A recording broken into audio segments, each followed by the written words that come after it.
Okay, good morning. We're end up Gimel with Beis, about, I guess, 20 lines up from the bottom. Tanan Hassam. Here it is, Tanan Hassam. So it goes back to the Mishnah. We had some Maganah that we ended up with yesterday.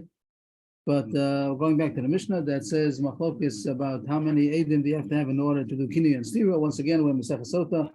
And Kinu means that husband who has a suspicion about his wife, who's having relations with somebody. So he warns her not to seclude with that person. And then if they're Eidim that she secluded, so she becomes a Sotah and she's not allowed to remain with the husband unless she proves her innocence by drinking from the Ma'amar. Hope that it stays well today. Okay, good. So the Mishnah spoke about how much testimony testimony does it have to be that he did Kinu and Stira. If us like it was sure that has to be two Eidim for the Kinu, two Eidim for the Stira.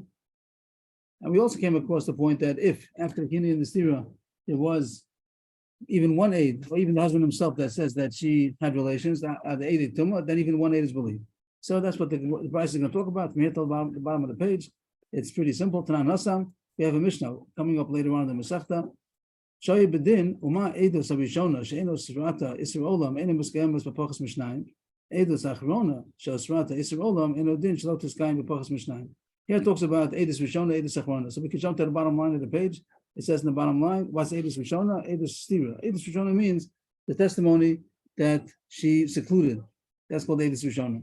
And edus achrona means the edus that said that she was defiled, that she defiled herself, that she had relations with this foreign man. So the fact that the one is going with the fact that we know that eight tumah, one aid is good enough. That if one aid comes after Kini and Stira, one aid comes and says that she was mazana, so that she can't drink anymore, she has to get divorced, and there's no way to drink. So if that's true, Ma edus rishonish enesrat. I'm sorry, edus rishonish enesrat isur olam ene muskemes b'pachas mishnayim. The first edus, the edus Stira, the edim that said that she was secluded, it doesn't answer her permanently because she still has the opportunity to drink. So over there, it's not as chomor. The other one is the edus tumah is much more chomor, that it's going to have the ramifications are going to be that she's also to husband permanently. The second one, they're saying that they saw it mamish. Right, that's what Eidei Tumah means. Again, there's Eidei Kinui, Eidei Stira, and Eidei Tumah. Eidei Kinui means he warned her, don't seclude with him. Eidei Stira means they saw seclude. Right. And if there's Eidei Tumah that say that they actually saw the znus, so then she doesn't have a choice of drinking. And even Eidei Echad is never to say that. Wow. So here, and Eidei Echad after was Kinui and Stira, not Stam Eidei Echad. If Eidei Echad comes down and says he saw, that's not believed. You have to have two Eidim. But if there was Kinui and Stira, the Eidei Echad is enough to say I saw that there was actually relations. So here it says, the Eidus Rishona is not, that Edus is not going to make her permanently usher to her husband because she has the opportunity, she has the right to drink. And that has to have two Edim. Without two Edim, we wouldn't trust him that she's secluded.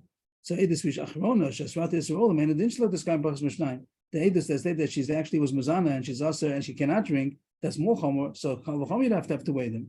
That's what the one is asking. If you, without a pasuk, we would say to Kal V'chomer that if Eidei Stira has to have two Edim, Kal V'chomer that the Eitum has to be two Eidim. That's the Rosh that the Gemara said before. We said the word Eid means two. Every time it says Eid, it means two, unless it says Eid Echad.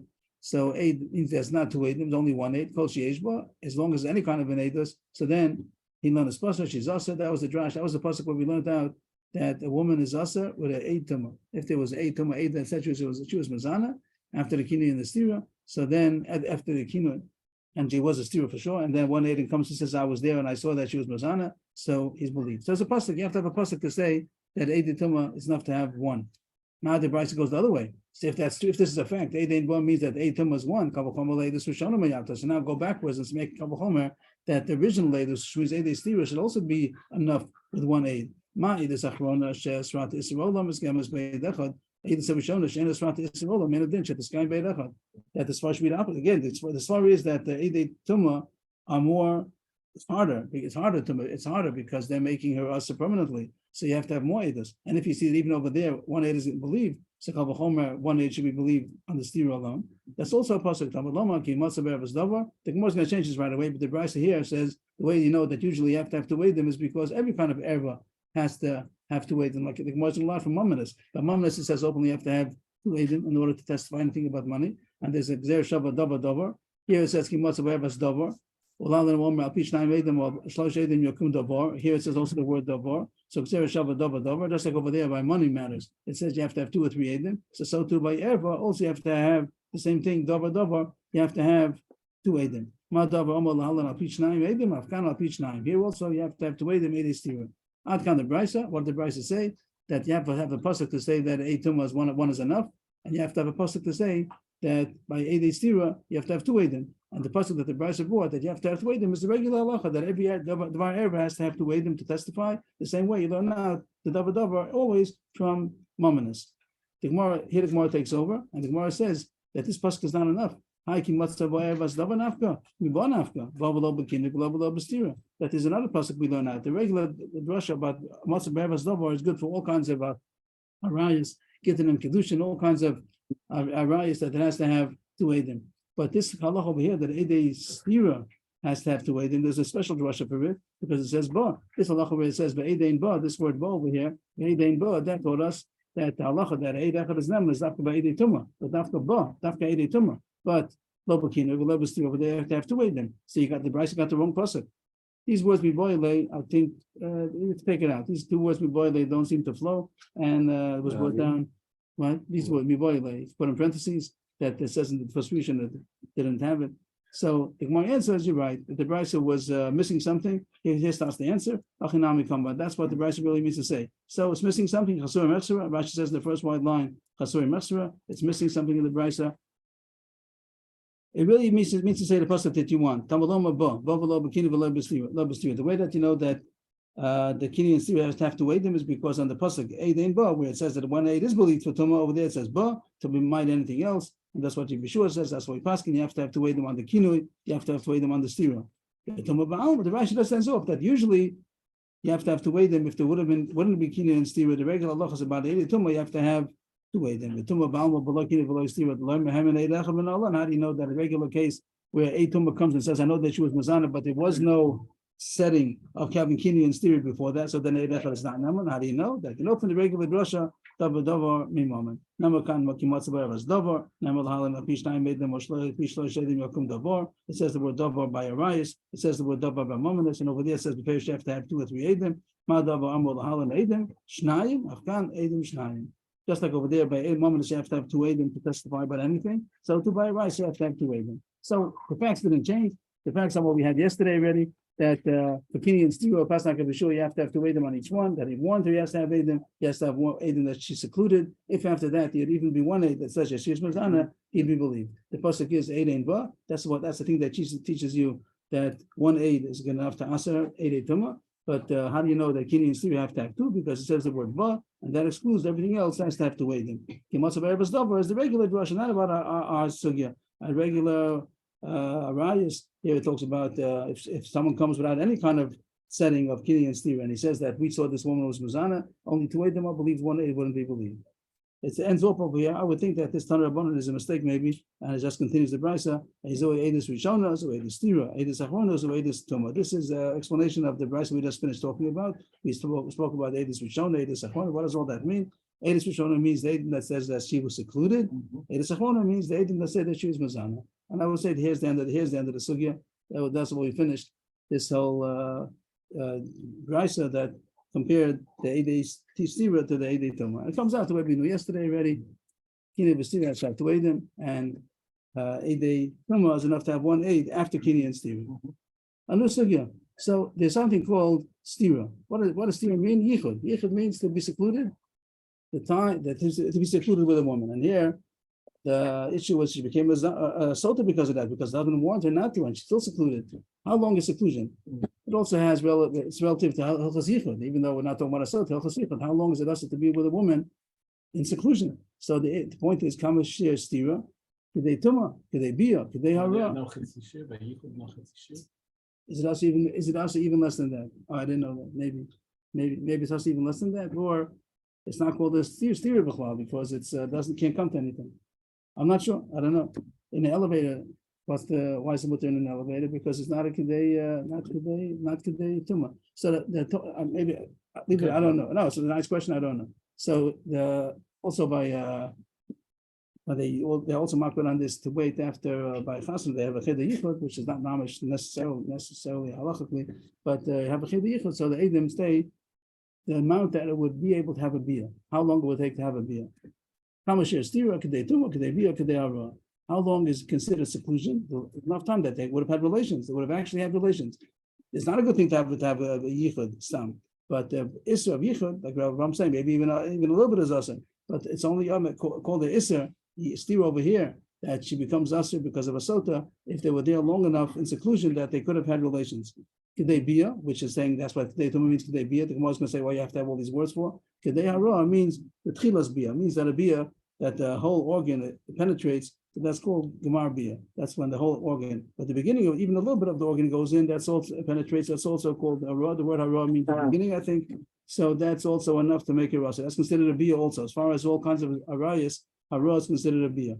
And then it goes now. The rest of the brayso is going to talk about and translate the mice. How long is that? How long is that going to be in minutes, times of time, seconds? So it goes many shum. There's 9 shittas in this brayso. I didn't have enough colors, so I did the colors over. I started the second round of colors. But 9 shittas in this brayso is going to be, as we see, Rabbi Shmuel, Rabbi Lezer, Rabbi Yeshua, Ben Nazai, Rabbi Kiva, Rabbi Yehuda ben Beseira, Rabbi Lezer ben Yirmiyah, Chanan ben Pinchas, Plamo, 9 shittas. And by your son's share, discussing the questions, we didn't get an answer. Why do they make all these complicated shiurim? It's hard to estimate. The Gemara could just said, could they shiur chatzimel or whatever? How many seconds? We're talking about seconds over here. Yeah. It's the seconds. How many seconds will it be? The Gemara says, okay, I don't know. I really don't know. Now we're talking about how long does it take to have a beer. Now Taisus points out, of course, it's talking about without any other preparation. When they already have no begodim already. This is besides the time that it takes to undress. So how long does the actual time to make a beer? So the first sheet is the words seem to say to go around the palm tree, which doesn't take so long. How many seconds does that take? There might be something for me why I use these examples, but it's a few seconds that it takes to circle a palm tree. The time it takes to pour water into wine. You want to dilute wine, so to pour water into a cup of wine. The time it takes to drink that cup, which also does take a few seconds. How much? A few seconds. The time it takes to fry an egg. The time it takes to swallow a fried egg. Roast, I said fried, roasted. Roasted is basically roasted egg. And he says, to eat that roasted egg. To swallow 3 eggs consecutively. The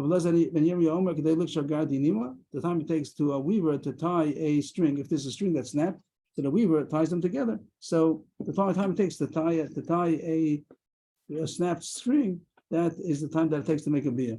The time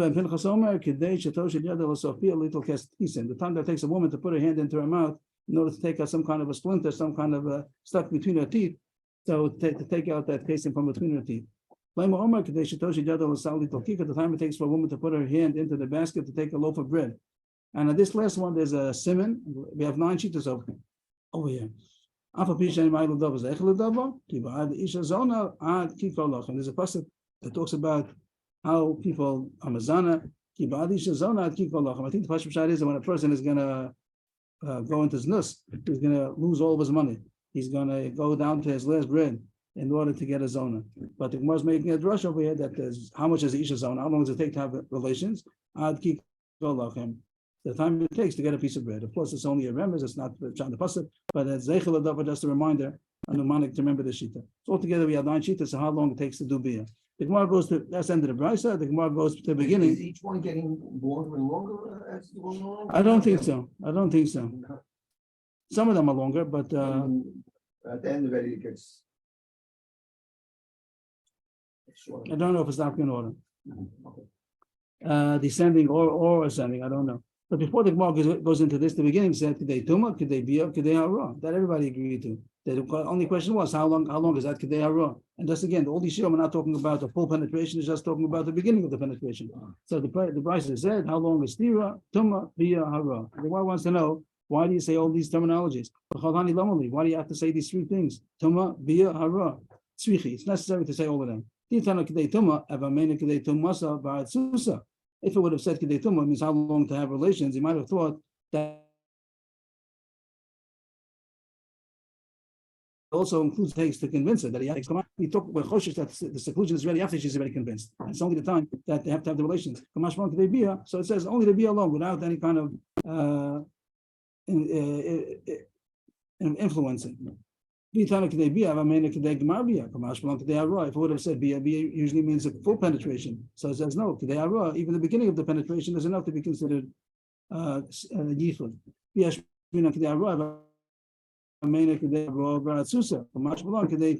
This last one I don't know. Rashi has long arichas to say I would have gone back and thought that it does have to have the time to influence her, to seduce her. So I don't understand why do you have to have again. If you said already that if you say that doesn't mean kedei tumah alone. What it might have meant, they have to convince.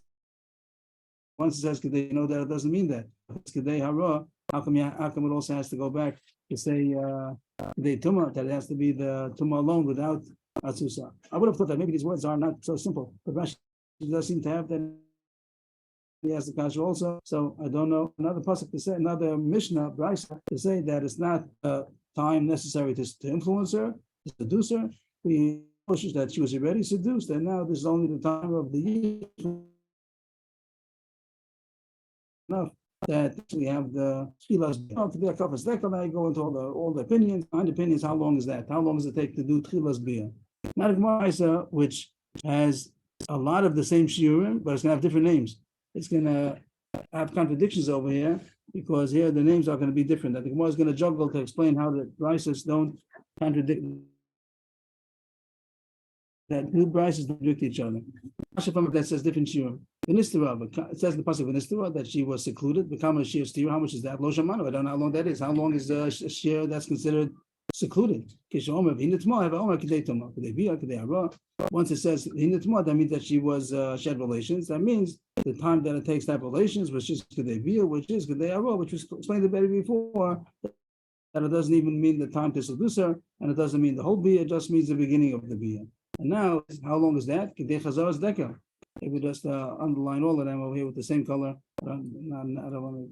The first one is chazaras dekel, which sounds very much like a cup that I said before, which means to go around the palm tree. The issue is that here before was Rabbi Shmuel. Here's Rabbi Lezer. Rabbi Lezer didn't agree before. Did Rabbi Lezer? Rabbi Shmuel also before the Rabbi Shmuel said the first one. Then you had Rabbi Lezer, Rabbi Shua, Rabbi Nazar, Rabbi Kiva, Rabbi Seir. Then it had some more also, another three, but it had these 5 names. And the problem in this brisa is that all the names are saying something else. Each name says a different opinion. They contradict each other in the two brises. You have all the opinions, but the names are off. In order to drink the cup of wine, to fry an egg, to swallow it. 1, 2, 3, 4, 5. So very nice. Everything's good. That's that the names are off. And each person contradicted himself. Before Abelazar said Mezikas Akos, over here he says Chazaras Hadekel. It's all off. Mamish, it's consistently off one. Abelazar is the one who said Mezikas Akos. Abishur is the one who says Kedei L'Shtoso. The Nazi was the one who said Lissos Beitza. Rabbi was the one who said Kedei L'Goma. And the Beseiro before had said to swallow 3 eggs. So everyone is saying what? No, they want to ask the kasha. They want to ask all the kashas. The Gemara is going to ask each one as well. First of all, okay, that's the end of the brisa. Put a period over here. I knew a kafas dekel. I knew chazaras dekel. Our first impression we're coming is that the word akaf and chazara is the same thing. Akaf means to encircle, and so does chazara. It means to go around. It's the same thing. Not agree to the shear from the first brisa. Rabbi Shmuel said it that the shear to do a tchilas bia is the time that it takes to go around the dekel. And we said original state. Rabbi Shmuel.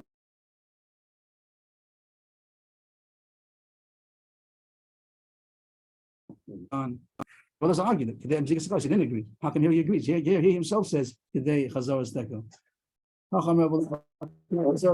Before he disagreed, now he agrees. It's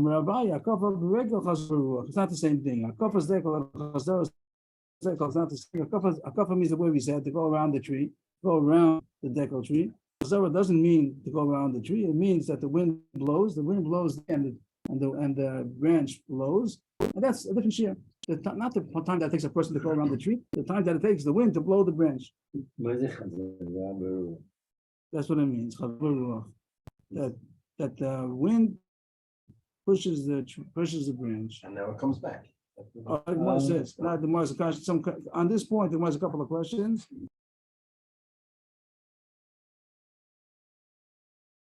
Before we go further, when we say, like Amnishan said, that it means that the wind pushes the branch and it comes back. But the Gemara's a question, not sure what that means. Does it mean it blows back and forth?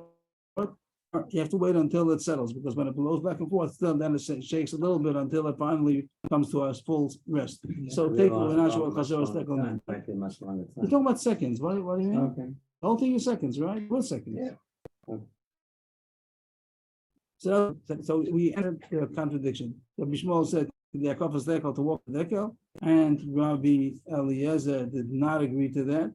But he did say Chazoros dekel means how much it will be, which is less. Chazoros, that's going to be less probably, to just the branch that was blown in the wind and it comes back, maybe till it settles. But not so much less a kasha because before he said something else.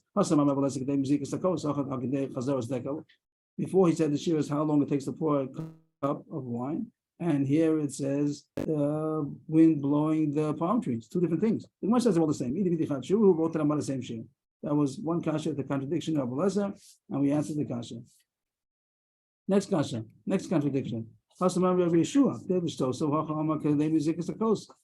he said the shir is to drink the cup, and here he said the shir is Mazikas Akos, which before he argued on, he didn't agree to Mazikas Akos. The answer is that he doesn't agree to the brisa before when it said Mazikas Akos.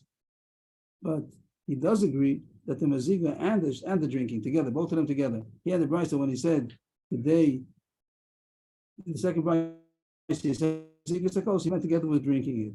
Before, also when he said drinking, he meant drinking together with the Maziga.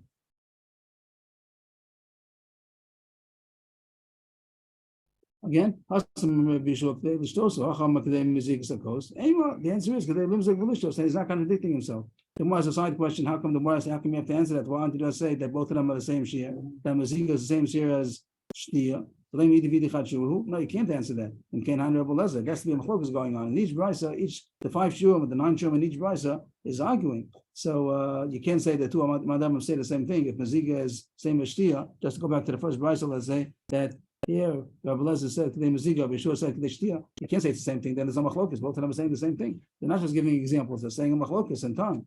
So the Gemara answers that they're not the same. And Rabbi Lezer says Kedei Maziga, Bishur says plus Shtia, Maziga with Shtia. And the second verse, when Bishur said Maziga, he meant Maziga plus Shtia. So that's not a machlokes. That's not a contradiction of Bishur. Rabbi Lezer over here says Kedei Maziga Sakos or Chazor Sadekel, and Bishur says not enough. It has to be longer, Maziga and Shtia. Next kasha. Amar ben Azai Kdeilus was Beitza. Acham Kdeilus Tosa. Contradiction of Ben Azai. In the first brisa he said, long as it takes to fry an egg, to roast an egg. And then he said, Kdeilus Tosa. The answer is, that it is the same share. What does it mean it's the same share? That drinking alone is the same share as the roasting of the egg. And Rabbi Shua spoke about Kedei Limzog V'Lishtos. That argument said that you don't have to have so long. It's enough to have Lishtos alone, or Kedei Listos Beitza, which is all the same thing.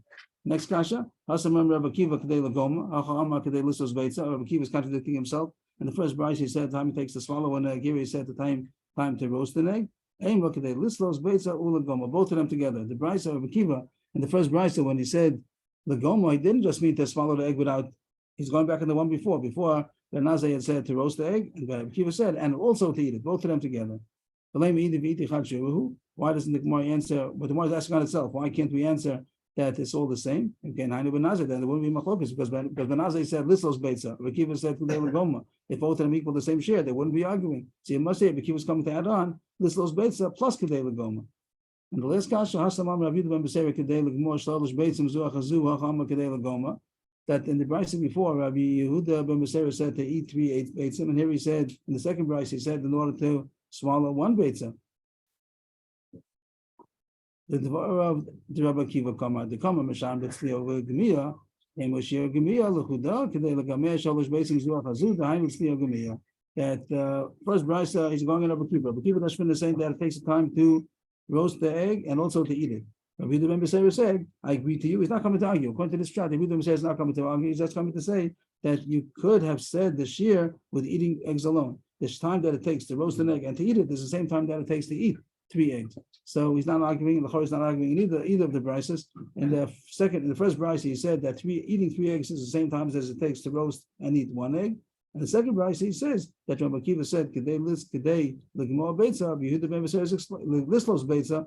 Yehuda ben Beseira is explaining, and it means also to eat it also. So all these are very minute, and I don't know if it has any kind of halacha l'mais over here. They're very, a couple of seconds each one. Maybe some of them are a bit longer to roast an egg and to eat it. Maybe 3 minutes. How long would it take? So that's the question about how long the sherbia is. Usually, by the cheder yichud, usually they post them say about 5 minutes, which is like very long, longer than any of these over here. Okay, so altogether they say about 5 minutes. Some are machmer more, but that's the how you don't need. That not the you could say is before already. The asuya that this is the asuya. That's what the Gemara said, that the shear doesn't have to include the asuya. We have to be cautious that they were ready in trust before. That's why it could be 5 minutes because you have heard asuya. But I would think not that the asuya is not in the shear yichud. The asuya means that the shear yichud is that the shear yichud is how much they're ready. They're ready.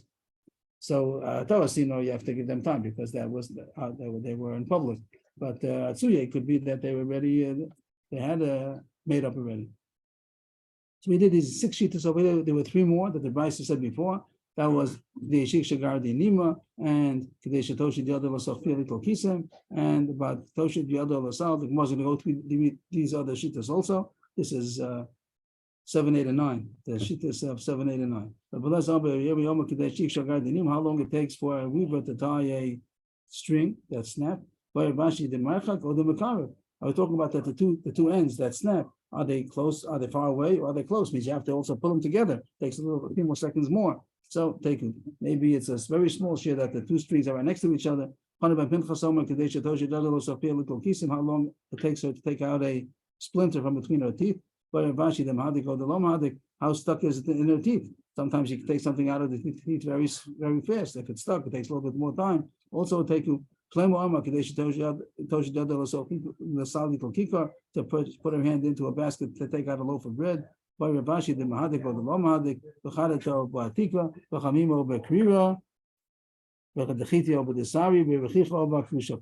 about what kind of bread are you taking out of the basket. Is it stuck into the basket or not? Is it a new what? A new basket or an old basket? One of them is harder to get out of. Is the bread hot or cold? Hotter bread is harder to get out. The dechite over the sari, Rashi says that wheat bread is harder to get out than the barley bread. Is it soft or is it hard? What would you say? That Rashi says if it's soft, it's also harder to get out than the hard bread. So mamish split seconds over here. I don't know. All that is taken. All of these shiurim that we had, all these 9 shiurim, each person gave the shiur according to how long it takes him. How long it takes him to do a ma'aseh, that's how long they said the shiur is. So not everybody's the same. It seems that not everybody's the same. And each person said according to his own experience. The more I ask, Benazi never married. Bika Benaza, he couldn't have talked about his own experience because he had no experience. He wasn't married, alone Nasser. The Gemara says he could be married. Iboy saying when Nasser could be that he married and then he divorced. That's my focus in the Gemara. So if he married, that's not a kasha. He did have an experience. Iboy saying when Rabbi Shmuel Itaka didn't have his own experience, but his Rebbe told him, and that means his Rebbe had an experience, also personal experience. Iboy saying that the Itaka was not Ba'atz Moshiach. This was that the Benazi didn't know from his own experience, but Hashem gave him the secret. It was Sotah Shem Li'rei when Hasheman you got this understanding how long it would take to do a biyah. Okay, now we go into some agadata. It's also been pretty agadic till now, but it was Allah agadata. But now it goes agadata. A lot of them are going to be mamish bonuses, cruises going on the side because we mentioned the pasuk. We're going to go. The rest of the daf is going to be agadata, and also tomorrow. Rabbi Vira said, sometimes he's there in the name of Rabbi, sometimes he's there in the name of Rabasi. What did he say? So let's highlight this memra.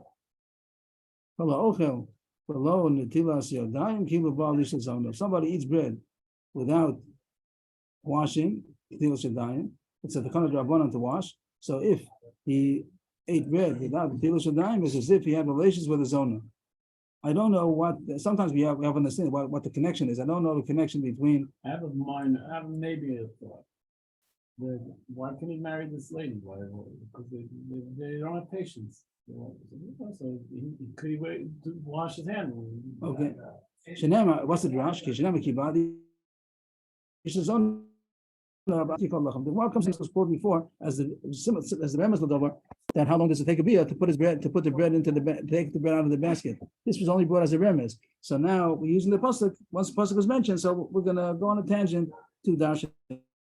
If someone eats bread without Tilas Yadayim, it's as if he had a relationship with Isha Zona. Why? The Gemara sees in this pasuk a drash that the kikolochem, not wash, having the bread, the loaf of bread, is to Isha Zona. In what case where he doesn't wash? But the Rabba, Hai Badisha Zona, Ad kikolochem, Ad kikolochem Adisha Zona. In order to have this drash, it should have been written differently because you're saying that because of the bread, it's like his nus.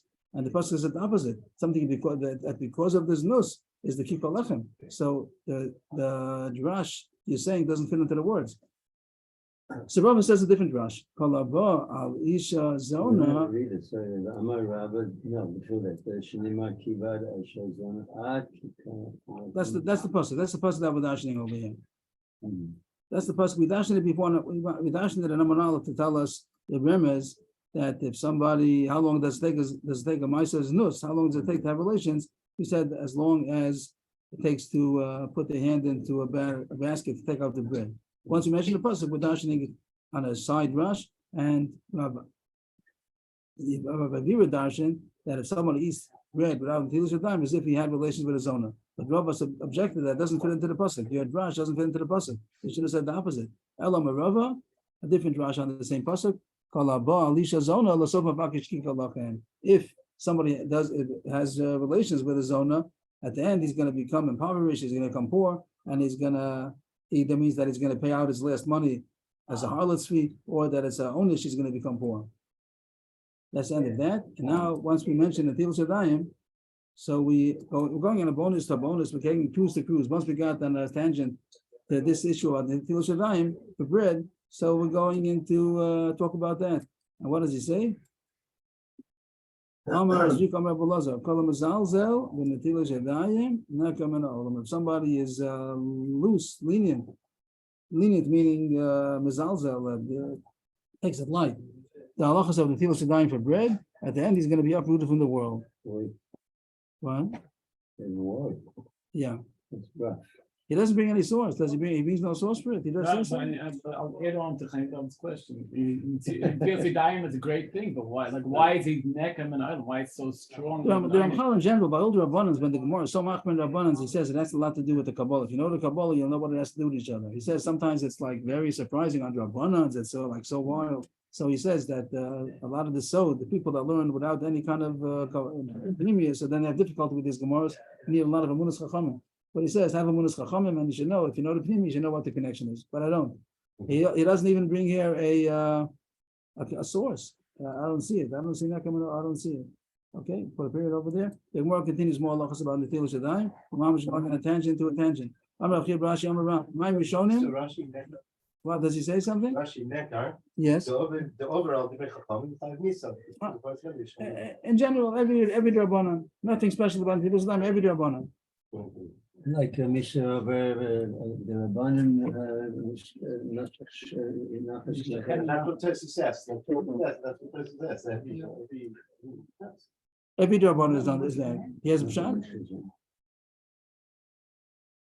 Does this say a pshat about that?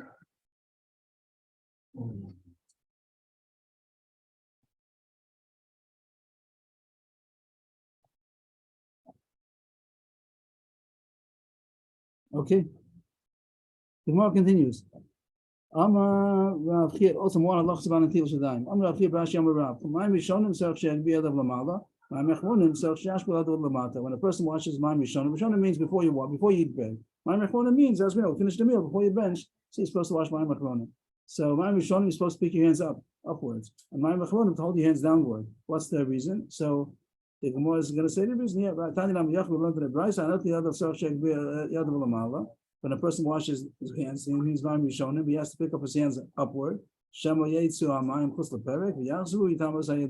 the water will go past the perek, past the point where you're supposed to wash, which we pass says till the wrist, and it might go past the wrist, and the water became tamei. And then if he's going to hold his hands down, it might come back down again, and the water is going to become tamei. The water is still tamei. This is based on the Mishnayos in Yadayim, and usually we have no problem because this halach is all talking about if you wash less than a revius. Revius is very little. A revius is a volume of an egg and a half, which is a regular kiddush cup, not a big kiddush cup. The big kiddush cups is double, but the regular small kiddush cups. That they have, what? Small kiddush cup. It's hard to find. About 186 cc, very small. So that when you use less than a revius, our cups, the regular washing cups, are about 15 or 20. I don't know how they got two hands and they got the whole hand. So somebody told me that you also allowed to rub your hands also. That's enough? He did tell me. I don't know. He did tell me. But I don't know. Or else you're right. How is it possible? But the halach is allowed to wash even with less than a revius, but then you have to have ma'im shniyim. You have to wash a second time in order to get off the tummy, in order to be metar the tummy water. Usually we always wash with a revius, so there's no tummy water. So we don't have this problem. But if someone washes with less than revius, so you have to wash ma'im shniyim. But ma'im shniyim, the second water is only a metar when it's within the area. But if it was not in the area, so then it doesn't become tar. So if somebody's going to wash the tilas with less than a revius, and the water is going to go past the wrist, and then he's going to hold his hands down, the water will come back again, and the water is tummy, then it will become tar. So therefore, it shows your hands up. According to what I'm saying, so when you wash with a revius the way we do, there's no issue about putting your hands up and down because all the water is tar. When you wash hold your hands down. Rashi says because the reason Ma'am is to get off the filth, the dirt, the salt, and therefore hold it down in order that it should flow down. It should get off your hands. Once you put your hands down, You use them together. Yeah, it could be that once your hands are dry, so then there's no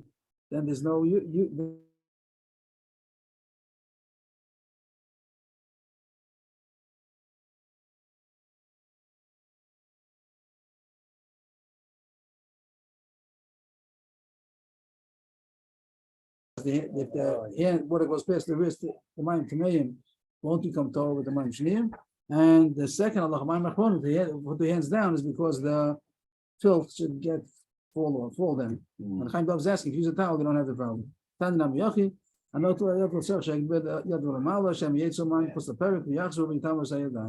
if the water which went past the wrist is going to come, which is tummy, is going to come back, it's going to make the hands tummy. Period on that. Amar Rabbi Yavo, also Valentil Shadayim. If somebody eats his rib without drying his hands, and David said, "My Mishonim supposed to dry your hands." So that's the Gemara. Also, we should highlight it. There's another lach over here.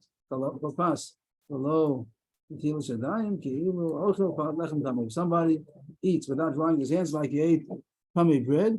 And the point here is because it's disgusting. It's disgusting to eat bread with wet hands. Nothing to do with the halachas over here. It's more about their character. So too, Bnei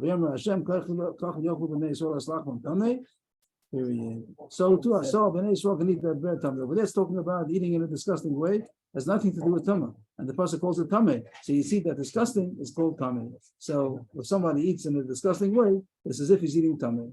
So someone eats bread with wet hands, and the bread's getting wet, so it's considered a disgusting way of eating, so it's called tameh. We're in the middle of the parentheses, but we're going even further into the parentheses. We're going like in a bonus, like more cruise after cruise after cruise. Each thing brings us to another side subject. So we mentioned the pasuk in Mishlei where it said, "Kibadi shazana at kikolachim." The pasuk continues, and the Gemara is now going to dash in the end of the pasuk. All this came in because in the Amar we had that a remes for Plamo who said that the share of hara is the time it takes to get a bread out of the basket. He brought this pasuk as a remes, and the Gemara now dash in this pasuk thoughts talking about Netilas Yadayim. Rabbi didn't even like that, and he said it's not talking about Netilas Yadayim. It's talking about that znus is going to cause a person to become poor. But since it was a havamid of Netilas Yadayim, so we're going to the sugam Netilas Yadayim, and now we're also going further, and we're going to say the end of the pasuk. Not good. The computer's not letting me do it, but I'd like to. Doesn't work. I don't know the klolim over here when it doesn't work. That's manual. The rest is Okay, that's the end of the pasuk over there. Okay, I'm trying to go. That's the end of the pasuk before. The pasuk started. So once we brought the beginning of the pasuk for all the reasons we did, now we're going further than the dash and end of the pasuk. Married woman, she traps a noble soul.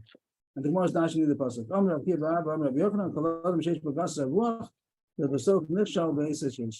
That the pasuk means to say if somebody has arrogance, where do you see arrogance? The Gemara is dashing nefesh shikara, meaning that he holds himself to be chashuva. Nefesh shikara, that's not the pasuk shot. Nefesh shikara means a noble soul. But the Gemara is saying he holds himself to be noble. He's arrogant. So a person who has arrogance, at the end he's going to stumble in Eishesish. His arrogance will cause him to have relations with Eishesish. The name of Eishesish nefesh shikara tatsui. And the Gemara is dashing that Baal Gaiva is going to capture a Eishesish. He's going to conquer. He's going to hunt an Eishesish because he's arrogant. So he thinks the top of the world, and nothing stops him, and will even have relations with a married woman. I'm a Rava. Nefesh gavoa miboile. Rava doesn't like the pshat because the word yikara doesn't mean arrogant. Nefesh usually say nefesh gavoa. That's called the Baal Gaiva. He holds himself to be big. But nefesh yikara, that the way is usually not the way that you say it. Yikara is a positive thing. And also, kasha number 2. Oh, he tatsu miboile. He should have said according to the way you are saying it. Who captures who? I think the Gemara's kasha is that according to Rabbi Yochanan's drasha, he captures the Eishesish. Because he's arrogant, He's arrogant, he captures the Eishesish. And the person's punishment underweight that the Eishesish is capturing him. Elam Rav, a different drasha. Kol, there goes the next drasha. Kol Haba al Eishesish. If somebody has relations with it, nothing to do with arrogance. Somebody that has relations with Eishesish. One second. Afilu Lama Torah. Afilu Lama Torah Dechseba Yikarim Bepninin. Yikarim Yikarim Godla Shenichnas Lefnai V'Lefnim. Yitisudenu Yidin Shal Gehenim. If somebody has relations with Eishesish, even if you learn Torah, and Torah is so chashuv that it's even more precious, Yikarim precious than Penina. What does Penina mean? Pearls. But here the Gemara is saying Penina means Lefnai V'Lefnim. That the Kohen Gadol goes in to the Kodesh HaKadoshim, the Holy of Holies, within. So the one who learns Torah is more chashuv than that. So the Eishesish nefesh shikara tatzur.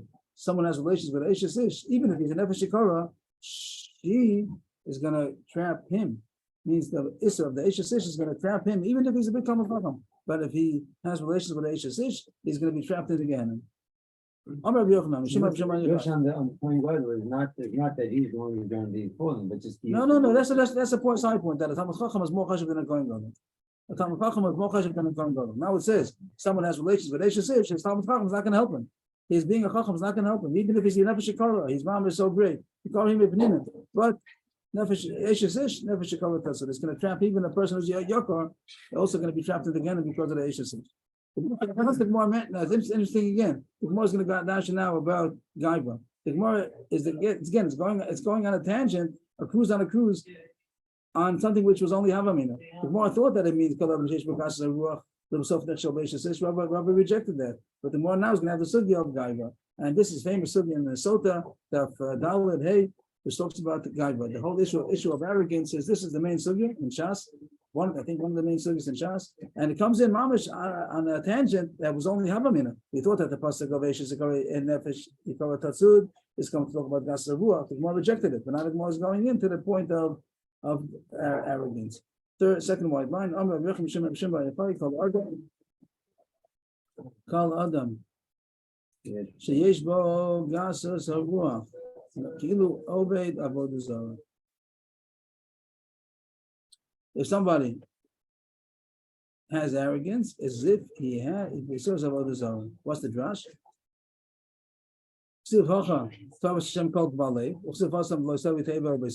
That's called To'eva. Here it says that arrogance is considered an abomination of Hashem, and Avodah Zarah is called an abomination. So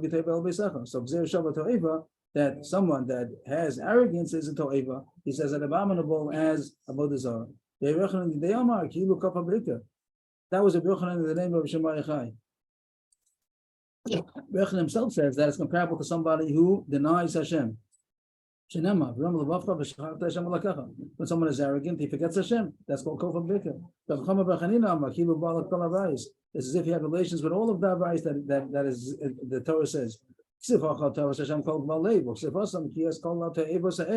Also, the word ta'eva before you just use it for Xer Shabbat Ta'eva Dezor. But here it says that all the avais are called ta'eva.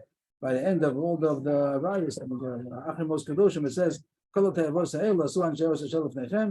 of the avais are called abominations. It's as if he built a bama. Someone that has arrogance, as if he built a bama.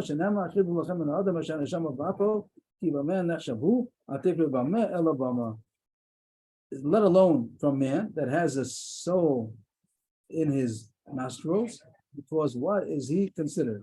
So the Gemara is dashing. Neshama Bapa was the Baal Gaiva that he holds on himself. In the Neshama Bapa means that he considers himself very much alive. He considers himself very worthy. So someone who's a Neshama Bapa will stay away from him because he's considered a Neshama what? Neshama Ba'apo in his nostrils. Oh, Rashi says that's considered that's in the Drash world. Of course, the Pashut means a person who's living, but the Gemara Dashin that it means that he's here. Rashi says, six lines from the bottom. He holds himself to be a somebody. So stay away from somebody who holds himself to be a somebody, because with what is he considered? But the more is actually not bama. Bama means a bama. Like someone who brought any korban on a bama. That's bad, yeah. And also nostril, people usually talk about, when he picks up his nostril. Really? Okay, maybe that's what picks up his nose. First picks up his nose, that's called a bama. Goes up in the air. Huh? Goes up in the air. Yeah, okay, that was the things about Gaiva. And now, the Gemara, here is a change in the Gersa. Here, but Bas is going to say back to Rashi says, the correct Gersa should be, how does it go? Rashi says, the Gersa should be, called Sheish Bo Gasas HaRuach. So we're still continuing with Gasas HaRuach, with arrogance. So now this also is going back on the pasuk. Which pasuk? Tavas Hashem. This is going back on before. There's a pasuk before. So we were reading Ula now. Yeah. We just said about Ban. He was about Ban Bama. We passed that already. Right. There was a pasuk Tavas Hashem called Gval Lev in Mishlei Tezayin, and the end of the pasuk. I messed that up.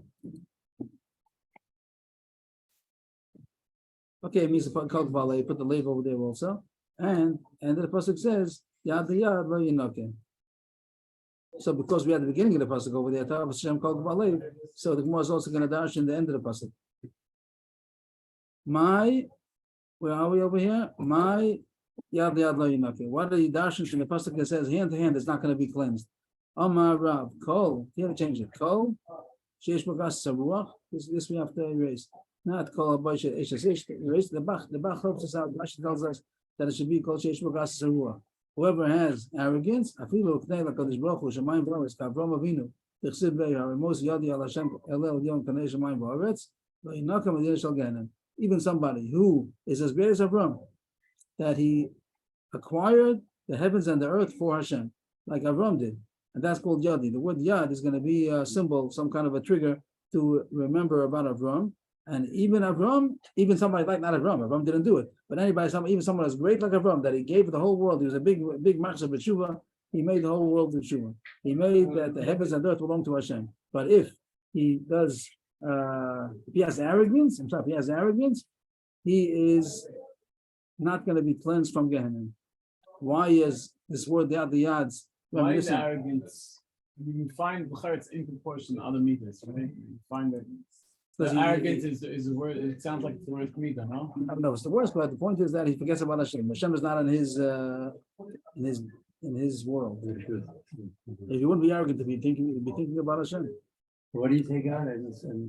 These words, Kalabal Ish are a mistake. It should be called Sheish Bogas Saruach. If you look in the back, number Aleph will tell you what to do, and Rashi also. The back gets from Rashi. The Rashi says that not only Ish we're talking about arrogance. If somebody has arrogance, even if he is as great as Avram, who gave Hashem the whole world, Shemayim v'aretz, still he's not going to be cleansed from Gehenna. because it says Yad Yad, which has something to do with Avram. How do you see Yad Yad has to do with Avram? Because it's Mosi Yadu that Avram, when he said something, he says he raised up his hand to Hashem, and the hand is symbolic of Avram. But Gemara again is going to reject this drasha. Kasha Lu the Rebbe, the debate Rabbi Shila, the people on the Shiva Rabbi Shila asked, Yad Yad okay, Yadi mi boile. It doesn't say Yad Yad, it just says the word Mosi Yadi. There's no Yad Yad over there. So that's not enough of a drash to say that it's talking about Avram Avinu. Ella, different drasha. Amid Rabbi Shila, Filu Kibel Torah. This also deserves a highlighting over here. Filu Kibel Torah. Even if he accepted the Torah like Moshe Rabbeinu, it's called Yad Yad, that he got the Torah from Hashem's hand to his hand. That Hashem gave the Torah to Moshe from his right hand. So there's Hashem's hand, so to speak, and Moshe Rabbeinu's hand. That's Yad Yad. Even as great as Moshe Rabbeinu, he's not going to be cleansed from Gehenna if he would be arrogant. That's also not a good shot. Then it should have said hand from hand, not hand to hand, because it means the person who received the Torah from the hand of Hashem. Yad miyad, hand from hand. What is the Yad Yad? Top of the page. That's the call Yad Yad. Someone who gives from hand to hand. Someone who gives tzedakah from hand to hand. Nobody else sees. It's in privacy. That's the greatest kind of tzedakah. But he's arrogant. He's not going to be safe from Gehenna. That's I don't know why I need that for over here. But there is such a mile of stuck over Sesa. The pasuk, I don't see what you have in the pasuk over here. Still, you're not going to be again. What does the Bach say? It's simple. Yeah, what does it help us? Oh, that has a characteristic that it could hold back anger, but it's not going to hold back the anger. The fact that he's a Balgaiva is going to bring him to Gehenna, and even though usually Matam says there's a big schuss that he should be saved from the anger of Hashem, but it's not going to save him. Yeah, Shikoach, everybody. Thank you. Thank you. Yeah, Shakar. Thank you. Underneath these bookcases. Yeah. Underneath these bookcases, how much do you have to clean? Whatever you get. Whatever you I get. can do my hands enough. It's a bad 5 minutes in this life. Very bad. Maybe Badika does to look over there. Someone. No, if I feel and realize no possible, that should be enough. You talk about the Badika, not the cleaning before. That's the No, Badika. I'm not doing the Dika now. Someone has to do Badika. Whoever, that's not my job, okay, no? So why? Did you put things over there? I sometimes put things, so if I feel over there and there's no, what do you call it? If I feel in my hand, I don't feel anything, it should be enough. It could be, doesn't might miss something. It's a big area. No, I do my hand there and back.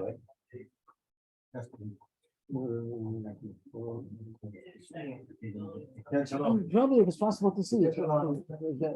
They say in places where you can't see, so then it's okay. Mishmashah says I can do the flashlight now.